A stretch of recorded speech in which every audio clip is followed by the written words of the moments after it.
Hey everyone, this is Tim from Joysticks Studios. Today in this video I'm going to show you how to set up your controller on Steam. So if you're connecting this to your TV or something like that, this is very easy to do.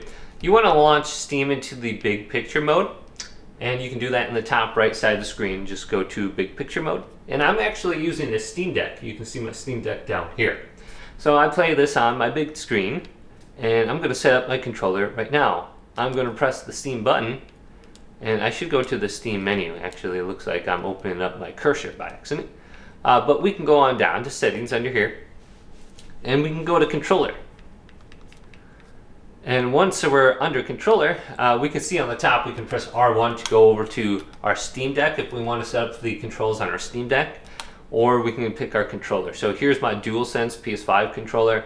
The first thing we should do under here is just enable the controller for use. So if you're on your PC, there should be an option on here for like utilizing your controller, but mine's already on, so it's good. So you get like the Nintendo layout here. You should have like an option for the Xbox layout. But when we're under here, we can just go to where it says calibration and advanced settings, and we can open it up. And we should just go through here and set up the different sticks. So we got the right stick, the left stick, and I'm just going to adjust the dead zones to 0. So you want to do that. Otherwise, you might have really big dead zones and you won't be able to move around the screen a whole lot, especially if you're in the desktop mode. And then here's the gyro. If you want to calibrate that, go ahead and put it on a flat surface and go to calibrate if you use that.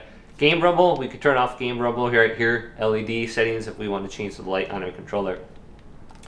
But yeah, very easy to get this connected. And once it's connected to your computer or Steam Deck, very easy.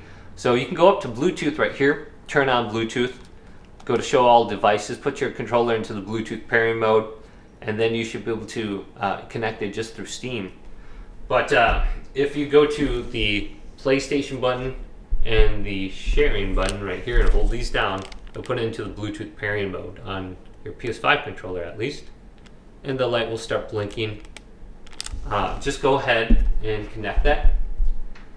If your controller is turned on, you do have to turn it off. So hold down the PlayStation button right here for 10 seconds and your controller will turn off. And then you can put it into the Bluetooth pairing mode. So it should turn off now. And once it's turned off, hold down those two buttons and it'll put it into the Bluetooth pairing mode. So can't be on. And now it's blinking. So it'll show up under that Bluetooth menu, and then you can easily connect it.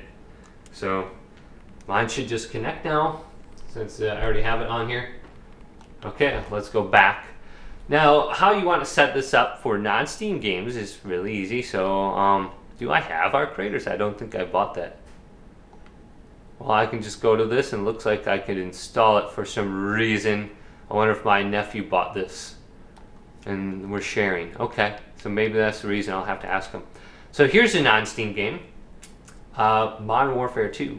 Call of Duty 2009. So we want to go over to the controller option, and we have to find a community layout. So go on down to right here, current button layout, and you got to choose template, otherwise it's not going to work. It won't know what to do. Most time if you go to a community layout right here, you can find people playing. So this person's got 19,000 hours playing with this layout, so it must be pretty good. So we can just choose this and we can download it. And then you can't see on the bottom, but you have to press square to apply it. My Steam Deck's in a way. And then I can apply it, and I got the MW2 old school controls. And then I can go into here further and edit it, but you can see some basic ones on the top. Right joystick sensitivity, right trackpad behavior as a mouse. We can go into edit layout, and we can edit everything over just for this specific game under here. So here's the triggers, but most of the time I go to joysticks and I can mess around with the different curves and stuff. Right stick behavior as mouse click, okay. So we can go into here further too. We got the different stick wide sensitivity curves. Usually I go to a wide or extra wide for my curve, and then it feels more like a snappier, more responsive Call of Duty type curve versus something that would be very narrow like something else. I like wide. So that feels good. It's more like dynamic for me. And then we got the dead zones. This is just set it to controller preferred, so you only have to change this over once for everything else that you're trying to do. You got haptics in here. You can turn the haptics off. So you got everything under this menu too. And we can go on down if we want to mess around with any of the controls. I'm going to just trust this guy that has played Call of Duty for 19,000 hours, that everything is kind of set up. And we can look at it too. It's going to remap all the different keyboard buttons. And then we can go back and we can start playing now. We're going to have those controls, and we can go to settings right here if we want to look at different options too. So I can play Call of Duty now, and I should be able to use it. And this is a non-Steam game, of course, but you can do this for Steam games as well. So I can go to play, and it should start working right away. I don't know if I have this game really installed, but it's launching it. I don't know if I can play this on my Steam Deck, but it should work right away. Now, on my Steam Deck, only some games work. Like if I'm playing Battlefield, I think the anti-cheat doesn't work. So it's processing. I'll show you that this works if I can get in here right now.